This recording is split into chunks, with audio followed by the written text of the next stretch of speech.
All right, let's get started. We're going to talk about the elements of good academic writing. This is not in any way an exhaustive presentation, but I think it'll give you some good foundational elements to work with. And I'll also, like I said, point you in directions to resources that can continue to expand upon this. All right, so the first thing I want to talk about is the foundation of academic writing, the thesis statement. I am going to be referring to this research guide a lot. It's something that we put together that has pretty much the nuts and bolts of the writing process. So there's everything from reading critically and pre-writing strategies to how to cite and then revise and edit.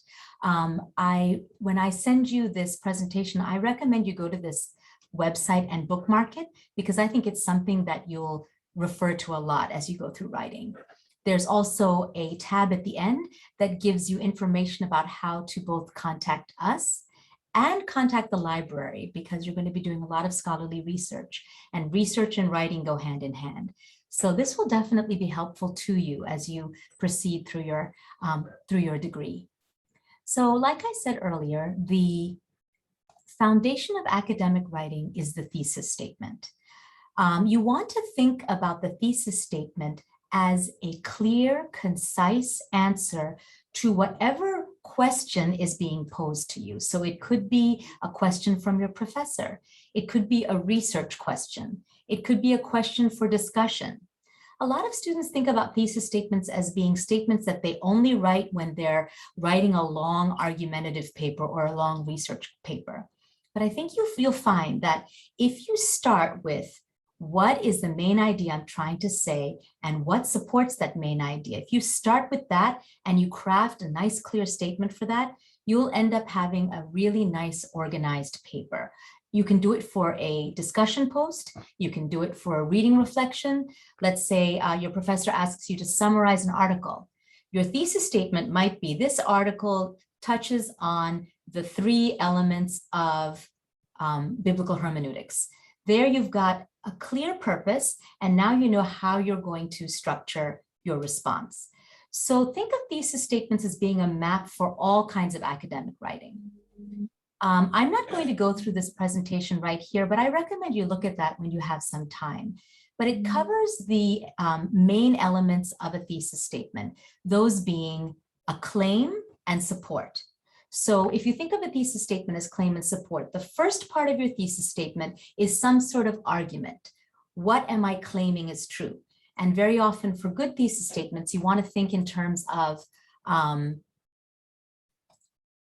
using words like should or ought. I'm working right now with a lot of first years who are writing their argumentative papers, and so they've picked a debatable topic. One of those topics, let's say, is the college athletes being paid. So if you think about a thesis statement for a paper like that, it starts with a claim. College athletes should be paid. Using that word should gives an argumentative feature to the claim. Why? The second part of the thesis statement is support. It's really good to think about support because that's going to help you figure out what's the body of my paper going to look like. How am I going to prove my claim? How am I going to support my statement? College athletes should be paid because they bring money into the institution. They spend so much time in practice. Their images and names are used in a lot of promotional merchandise. I like to think in terms of 3.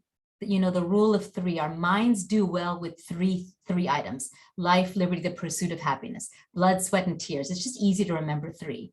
Whenever you do a piece of writing, if you can think in terms of 3, that's a really nice, well-rounded way to approach any writing assignment. So that's the first step, a strong thesis statement. Just want to make sure that I'm not leaving any participants out. Okay.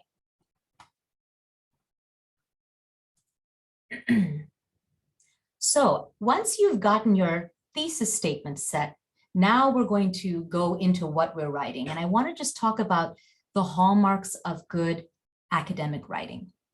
The first thing you want to remember is academic writing is more formal in style and construction. Sometimes it's hard for students to transition from the kind of informal writing they do in social media or texting, or even what you might do when you're writing a journal entry or if you keep a diary, those kind of things. Academic writing is professional in tone and appearance. So the first thing you want to do is make sure that as much as possible, you're avoiding first person. I challenge students, even if you're writing a reflection essay where the professor is asking you to share your opinion, see if you can do it without using I, me, my. It's a really good habit to get into. So for example, let's say you're writing, I don't know much about biblical hermeneutics, but that term is in my mind. I think biblical hermeneutics is important for modern day society. Okay, that's fine. Take off the I think. Biblical hermeneutics is important for modern day society. You're saying the same thing. It immediately sounds more formal because you've taken that I statement out. So get in the habit as much as possible of expressing your thoughts and ideas without referring to yourself. Another thing that I like to do is encourage students to use adjectives that show your opinion without saying your opinion. So for example, medicinal marijuana is effective for dealing with chronic pain. That word effective shows what I believe about it. I don't need to say, I believe medicinal marijuana is effective. The use of the word effective already conveys my opinion. So sometimes words like effective, significant, strong, influential, those kind of words can convey opinion without using the first person. So I would even challenge you when you're doing discussion posts and personal response journals, see if you can construct your wording with as little use of the first person as possible. That will make the transition to formal papers and lengthier papers much easier, where the professor definitely doesn't want first person. Now, what about second person? You should, you will, you would. You want to eliminate that entirely. Completely get out of the habit of using you and your. Try to find different ways to address the reader without saying you or your. Something like, consider this solution to the crisis in Afghanistan. The reader might think about words like that where you're addressing the reader or giving the reader instruction without using you. Okay, so try and eliminate the first person from your writing. Completely eliminate second person. It's not academic. The other thing that can be hard is casual and informal language and slang. That's something also you want to start looking out for. Say child instead of kid. Say mother instead of mom. Even words like really, super, those sort of words that we throw around when we're talking, we want to take them out of our academic writing. And that kind of goes in with the next one, cliches and hyperbole. So generally in academic writing, if you read research papers, researchers stay away from words like always or never. They don't want to commit to something that exaggerated. So you want to do the same. Instead of saying something always works, you can say it has a significant success rate, or instead of never, rarely. So think of qualifying words rather than exaggerated words that can mean sort of the same thing. Okay, so formal style means avoid first and second person, avoid casual language and slang, and avoid hyperbole and also cliches. So idiomatic expressions that we use in our speech. Whenever I do these seminars, I think of raining cats and dogs. That's not one you'd normally use in your writing, but those kind of sayings that we might informally use, you want to find a formal way to say the same thing. Let me stop really quickly and ask if there are any questions either about thesis statements or formal style. Nothing yet. Okay. Please feel free to stop me if a question comes up. All right. So I said formal language. Well, does that mean that I have to use lots of words and make it sound as complicated as possible? Absolutely not. Your reader will actually appreciate concise language. Effective language is often concise, using the fewest words possible that are chosen well. I'm not going to go here, but this is a link to a Purdue OWL resource that talks all about ways to reduce the number of words you use. So one of the things it suggests is there a single word that you can use in place of 2 or 3 words? Are you repeating yourself in a sentence by using several words? Does every word in your sentence do its job, or do some of them need to be fired? So look at that for some ideas about how to write concisely. This wordiness is a huge kind of habit that I've noticed a lot of students fall into. As soon as they have to write for a professor, they feel like they have to add extra words. That's actually not the case. So think of academic writing as actually being very clean and concise. One quick fix that I found helpful is if you find you're using a lot of these ing verb forms, are finding, are discovering, are identifying, take all of those and turn them into single word active verbs. So instead of researchers are finding, researchers find. Students are learning, students learn. Dr. Jones is stating, Dr. Jones states. So active verbs, subject verb construction with an active verb is a really nice way to clean up your writing, make it more concise very easily. Academic writing also does not mean tons of long sentences and tons of long paragraphs. If variety is the spice of life, it's also the spice of writing. So mix up the length of your sentences. So if you find you're getting a lot of long sentences back to back, see if you can take some of those and shorten some. Sometimes a short sentence in the middle of 2 long ones adds a lot of impact. In the same way, if you have lots of really long paragraphs, first of all, that may not be a good idea because you may be covering too many points in one paragraph. The other thing is it's really tedious for your reader. Your professor does not want to see a paragraph that goes on for a page and a half. That almost feels exhausting. My rule of thumb is paragraphs should be 2 to 3 on a page. Maybe one that's, 3/4 of a page, but generally you want your paragraphs to be half a page or less. So mix up the length of your sentences, mix up the length of your paragraphs. Finally, maintain consistent tense. It's very easy in writing to drift from present tense to past tense to future tense if we're not careful. So when you start your writing, think about, okay, what tense am I writing in? Generally, for Mla formatting, you would write in the present tense. So if you're talking about a book, you would say that Gladwell describes, or if you're talking about the Bible, in this parable, Jesus states. Generally in Mla formatting, you will refer to your sources and quote from your sources using present tense. Maybe you'll use past tense because you want to describe a historical event or something that happens. Make sure that it's clear to the reader why you're suddenly going to the past tense. So shift tense only if it makes sense, but in general, you want to establish and maintain a consistent tense through your writing. And that's something that, you can do your writing and then you can come back, and that's something you can edit at the end. That's a really important edit that will immediately, again, clean up your writing. Any questions about anything there? All right, let's keep going. Okay, so we are going to go back to elementary school and remind ourselves of paragraphs. So it might have been many years that you learned about paragraphs. The foundation of good academic writing beyond the thesis statement is an effective paragraph. If you have cohesive, well-organized paragraphs, you have the building blocks of a great paper. I like to use this acronym TEST. So you think about a paragraph in terms of its topic sentence, its supporting evidence, its summary statement, and its use of transitions. And I'm just going to show you right here.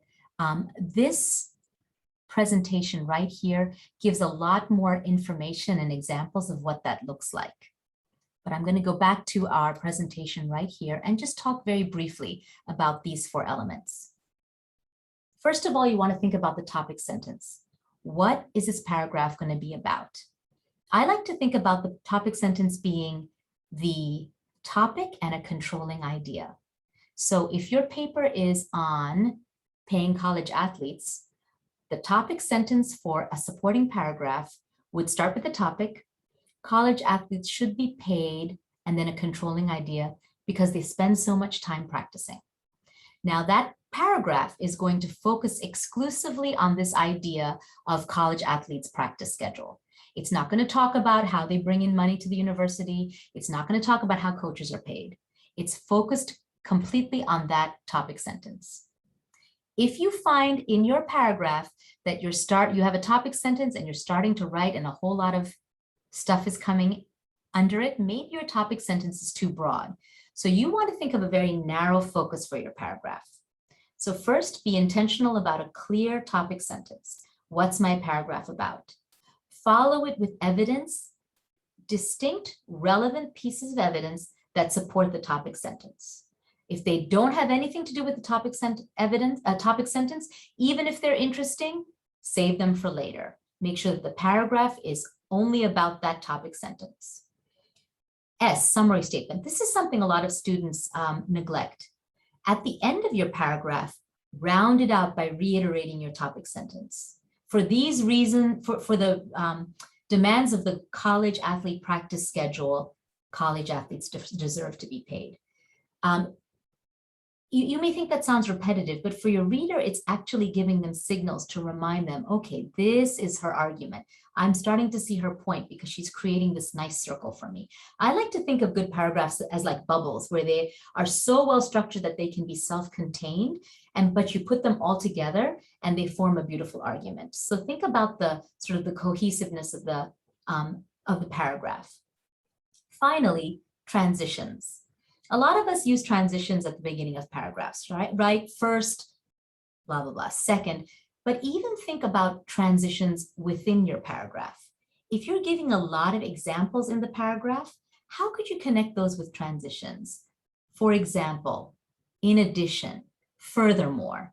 Now, not only are you supporting your topic sentence nicely, you're creating a bridge for the reader. You're showing the reader how your ideas connect.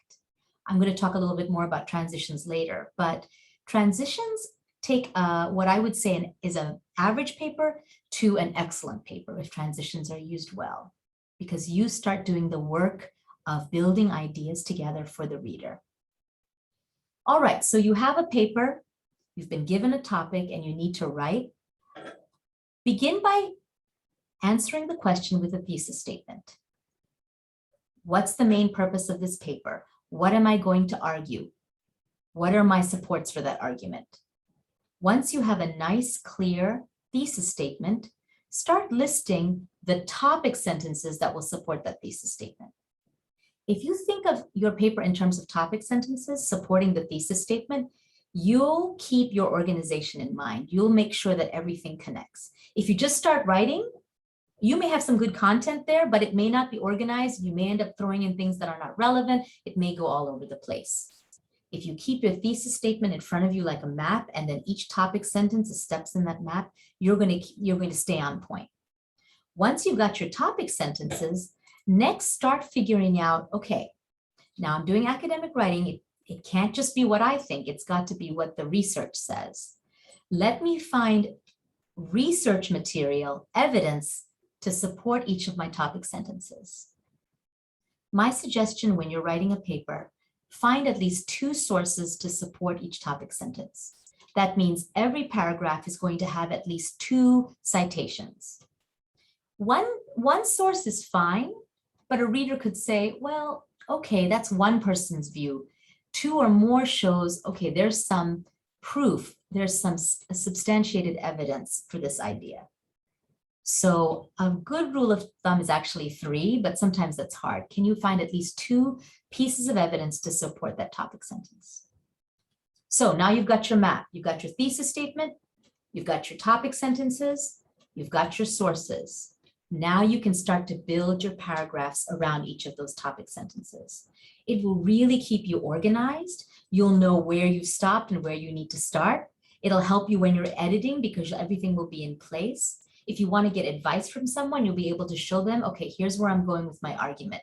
So this kind of a plan really sets you up for success through the entire writing process. Any questions about that? So it's amazing what we learned in elementary school, it still holds true for academic writing. It's the same steps. All right, we'll keep going then. So I talked about the E in paragraphs, right? Evidence. You have a topic sentence. Now you've got to support it with some evidence. And because you're doing academic writing and research writing, it can't just be what I think. I think college athletes should be paid because they're so busy. Well, your reader doesn't really want to know what you think. They want to know what researchers, writers, experts in the field think. So you're going to need to bring in the voices of experts. Now, the question is, how do you do that well? So in my paper on college athletes, I can't just say, this person said this person said that, this other person said this. I need to show how those sources are tied into what I'm arguing. I've noticed that sometimes students, they have great quotes or they have great paraphrases and they just kind of drop them in, but they don't show how that connects to what they're saying. And so I use this acronym ICE, I-C-E, as a way to frame any kind of source material. This could be a quote. This could be just a summary of a point. This could be a statistic. Give us some context. Okay, so how do you do that? The first thing you want to do is introduce your source. Tell me who's saying this, whether it's an author or an organization. Where are you getting this material from? So provide some sort of introductory phrase. Gladwell states, the CDC has discovered, the Southern Baptist Association has decided. Give me some introduction telling me who I am quoting, paraphrasing, or summarizing. In MLA and APA writing, the focus should be on the author, not the title. So sometimes students feel like every time they use a source, they have to throw in the title. For academic writing, the title of the source is actually not necessary. The author, the person who is speaking is most important. Gladwell states, and here's my quote, if the reader wants to know what book or what article Gladwell has written, they can go to your Works Cited page and find that. So don't feel like every time you want to quote someone, you have to say, Gladwell in his book, David and Goliath states, it becomes wordy and unnecessary.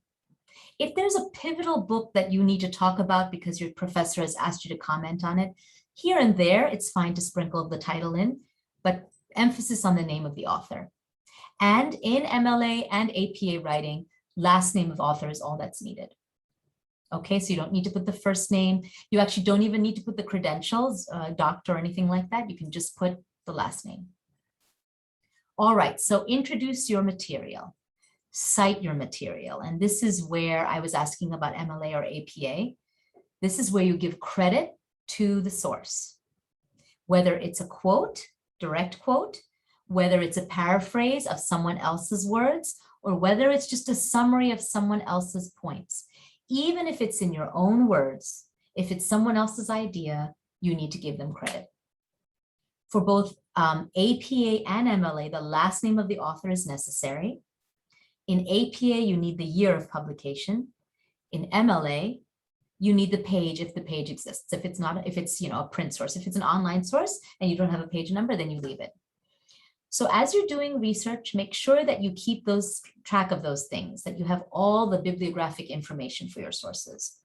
The library can, if you want to meet with the librarian, they can show you how to keep track of those things. The library does that for you. There's a little cite button that will give you all of that information. You want to have that all saved so that when you write, you know exactly where you got it from and you can find the page or you can find the author's name. All right, so I, introduce your source, C, cite your source, and then E, explain your source. This is something sometimes students forget. They leave a quote and they say, oh, that speaks for itself. It may be a great quote, but what's even better is to tell me why you use that quote. How does this material tie into your overall argument? In other words, Gladwell shows that you're sort of showing how you're processing the material, and it also then flows really nicely with everything else that you said. It's not just like an abrupt stop and then back to your paper. So follow your quote with some sort of explanation, some sort of interpretation, some sort of evaluation. Then it will tie in beautifully with your writing. So as you start doing research writing, keep the ICE structure in mind. Any questions? Okay, we'll keep going. I talked about transitions earlier, and I just have a little bit of info on transitions. Like I said earlier, this is the way that you show the reader what you're constructing. What is an example? What is a comparison? What's a contrast? Where are you adding further to a point? So transition words within a paragraph and between a paragraph help to connect ideas. I just want to show you this link. I love this page because you may find that you always use the same transitions, for example, or firstly, secondly, thirdly. Maybe you want to mix it up a little bit. So look at these lists and see if there's something that says the same thing that you're trying to say, but maybe in a more interesting way. The other key you want to be careful for is that you're using a transition correctly. So sometimes I'll have students, they know they need a transition, so they'll like throw a therefore in, but therefore may not actually be the right transition to use there. So you really want to make sure that you're choosing the right transition for the job. So that's what I love about this list, because it categorizes transitions by the job that they're doing. So definitely bookmark this as a way to help you with some variety with transitions. Oh, I see a chat.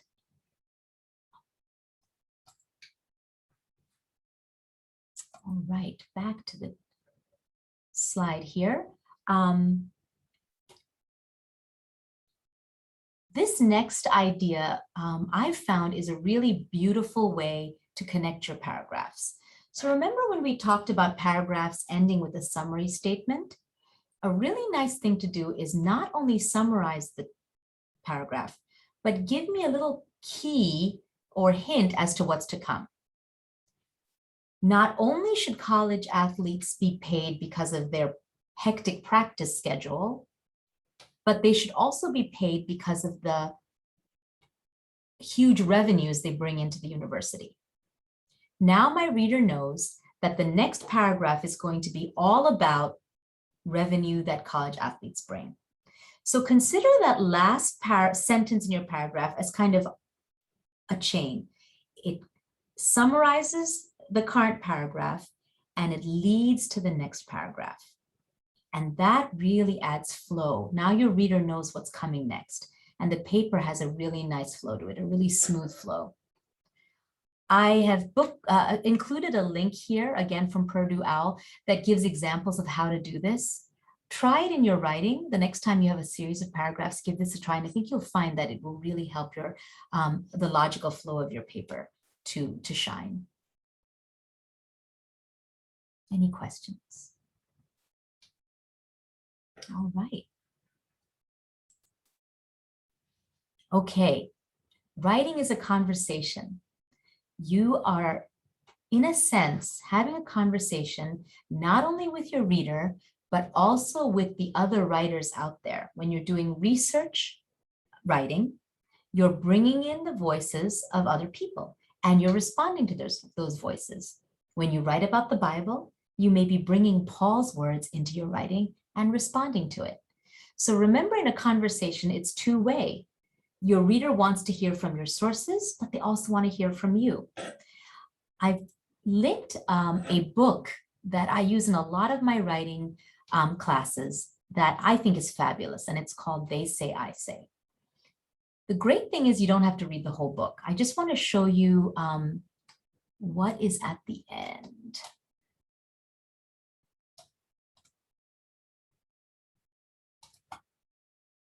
I just want to make sure I get to the right page. Okay.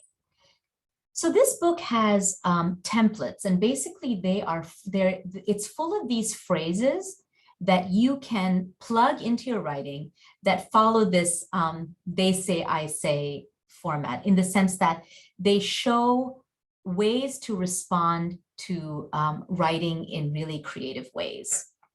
I know that's really small. So for example, here's a template you could use in your own writing. A number of blank, let's say a number of biblical scholars have recently suggested that blank. It's a really nice way to introduce something that's going on in the field. In their recent work, Y and Z have offered harsh critiques of blank for blank. Now, I love this sentence because it lets you talk about two sources, which a lot of your professors are going to want to see. They're going to want to see how sources interact. They're going to want to see how you interact with more than one source. So here's a way to introduce two sources and show how their views on something, in this case, a harsh critique. If we scroll down a bit,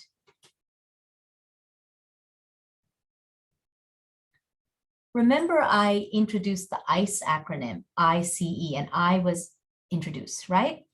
This gives you a bunch of signal verbs that you can use to introduce quotes or materials without just saying states. X acknowledges that, X agrees, X argues, X claims, X complains, X deplores the tendency to. What I like about this is choose a verb that shows the tone of the quote or the tone of the research. So if the person that you're citing is really angry about something, you're probably not going to use a word like acknowledges. You're going to need something stronger. If the person is excited about something, X celebrates the fact. So keep these in mind as interesting options for introducing material that also reflect the content and tone of the material. And here's some more ideas for introducing quotations. Remember, I talked about explaining quotations. Here are some great templates. I have a quote or I have some material.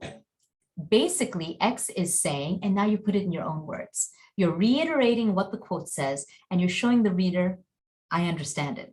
I'm interpreting it for you.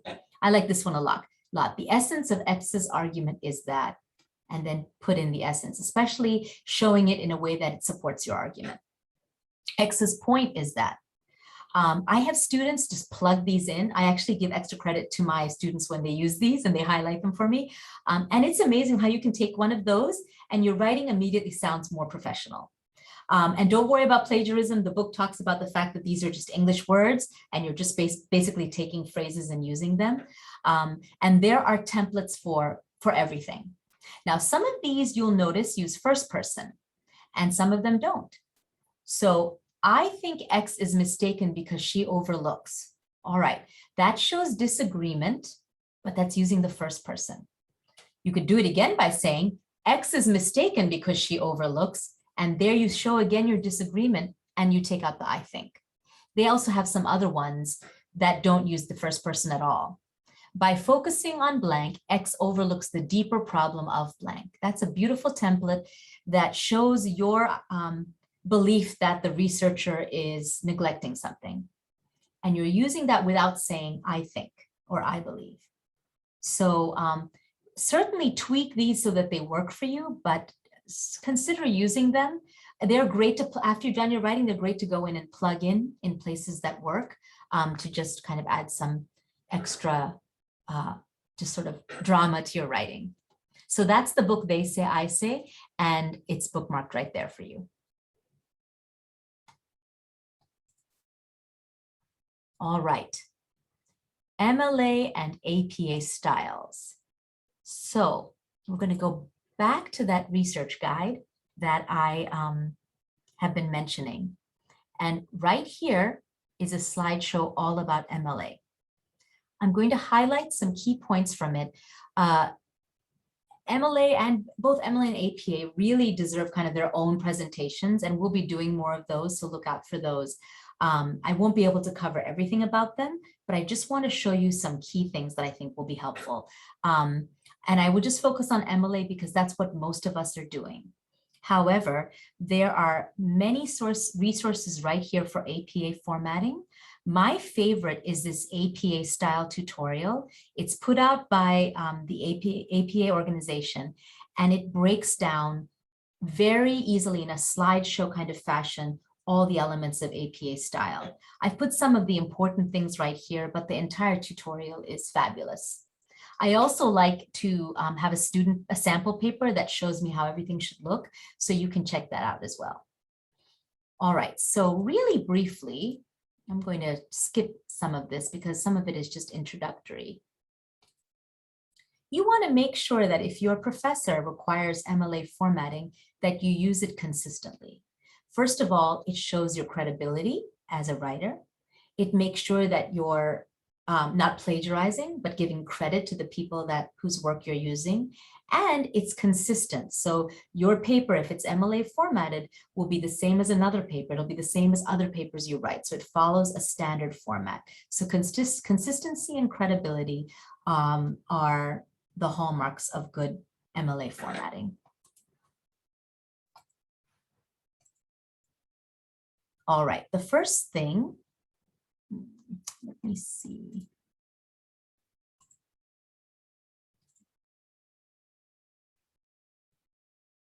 Can everyone see that heading? Yes? Okay.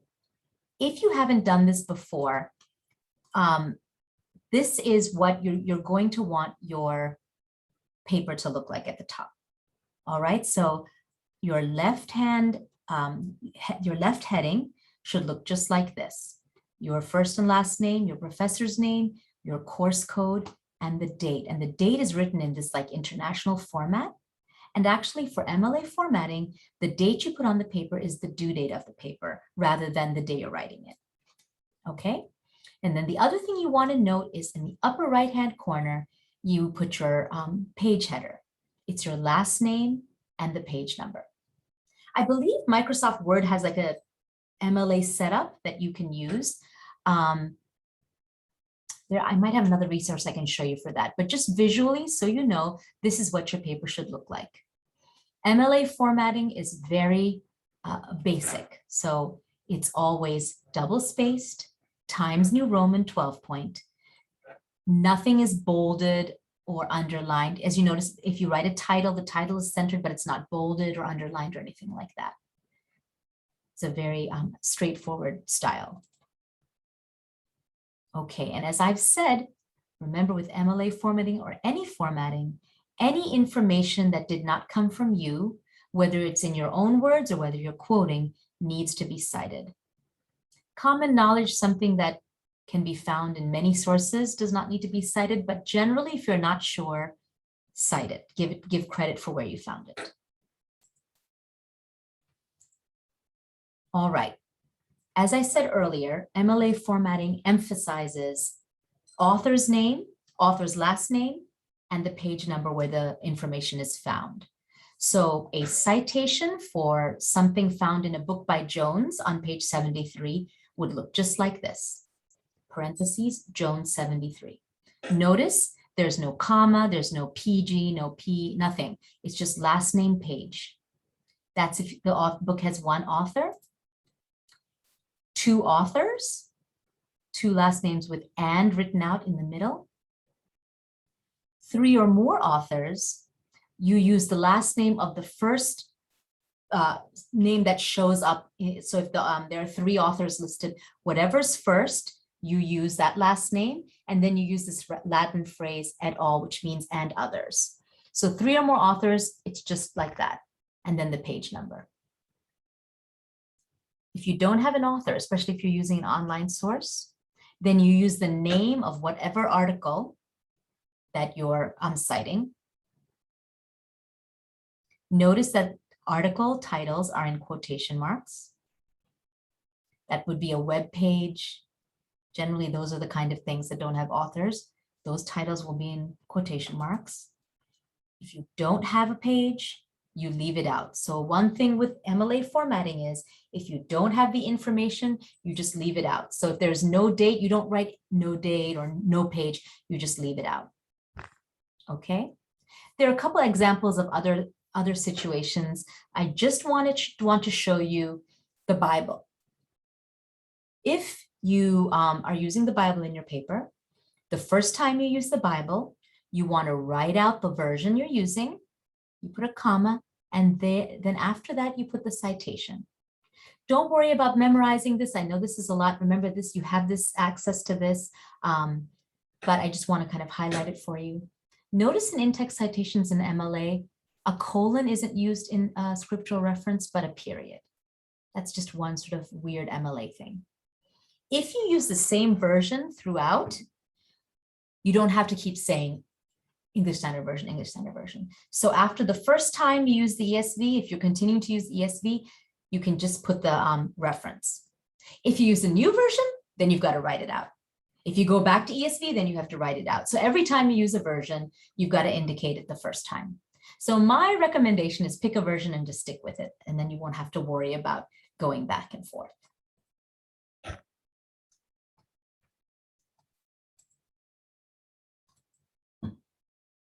I'm going to skip these because these are very specialized, but they're there if you have to cite poetry, movies, podcasts, and so on. I put all of that in there for you. Couple of important things. Periods always go after the citation. And actually, what's more important is that citations always go at the end of the sentence. Even if the quote is at the beginning and then you write something after, citations always go at the end of a sentence with a period after it. In MLA, you don't put two citations in a sentence. So talk about the first idea, cite, and then talk about the second idea and cite.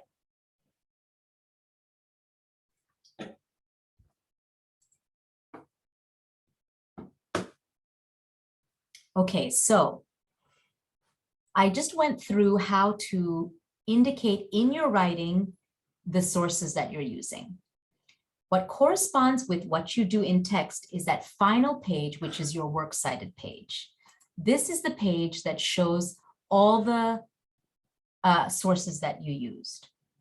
So when your reader looks at your paper, if they see a list of works cited entries, they're going to expect that all of those have shown up somewhere in your paper. In the same way, any in-text citation in your paper should have a corresponding works cited entry. All right, so this is not a bibliography or a suggested reading list. Works cited literally means all the works that you've cited that you have referred to in your paper. Okay, there are core elements that works cited entries contain. I have a template here for you to look at, but I think what would be better is to look at some examples. Again, you don't have to know how to do this. You can use Cite This For Me or EasyBib, or even the library will do this for you, but it's just nice to kind of know what to be looking for. In MLA Works Cited, the first thing is always the author. Last name first, then first name. Then the title, then the title of the container, which is sort of where that source is found. If it's a journal article, the journal it's found in. If it's a website, web page, the site it's found in. That's kind of the structure of a works cited page. As you'll notice, titles of books, titles of journals, titles of websites are italicized.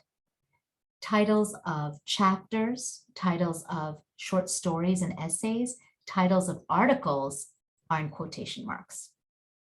An easy way to remember this is short sources, little sources, you can hang them up. Think of it that way. They're going to be in quotes. Bigger sources, the book, the journal, the website, they're italicized. Okay, so as you're writing, again, you can definitely look all this up, but that's just a rule of thumb. Okay, I'm using the title of a book, I've got to italicize it. I'm using the title of an article, I've got to put it in quotation marks. I'm using the title of a chapter in a book, quotation marks. I'm using the title of a magazine, italicize. Okay, so here are some examples of books. This is probably one you'll be using a lot because you're going to be doing a lot of research using the library databases with scholarly articles. Here's an example of what that looks like. Author's names first. Notice the name of the article in quotation marks, followed by the name of the journal it's found in italics. And then a whole bunch of other information, the volume, the number, the date, the page range, and then the URL, the online location of the source. Again, if you're doing research at the library, it's going to do this right for you, but it's really just nice to know what it should look like. There is the works cited for the Bible. You don't need to put God as the author. You just write the title of the Bible, and then you can put its version, publisher, and date. And then here are some examples of web pages with an author and without an author, as well as other sources. So that slideshow is right there for you, linked to the presentation. So don't worry about, oh, I didn't get all of that. It's all here for you. Okay, now that's shut down for me, so I'm going to go back to that.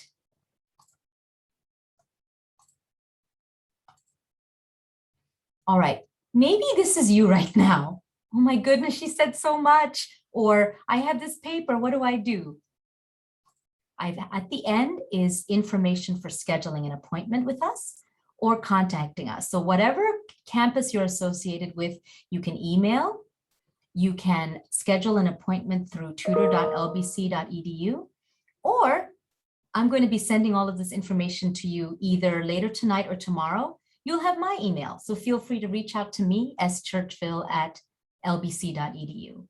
Please, please don't hesitate from asking questions about anything I covered today or any other writing questions you may have.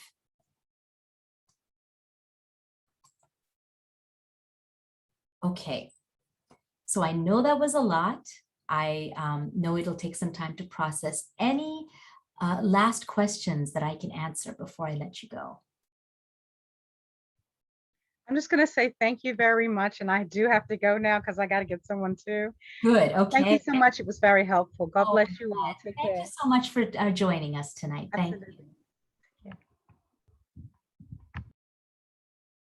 All right. It looks like there aren't any questions. So thank you so much for coming and for your time and attention. Please keep in touch if you have any other questions.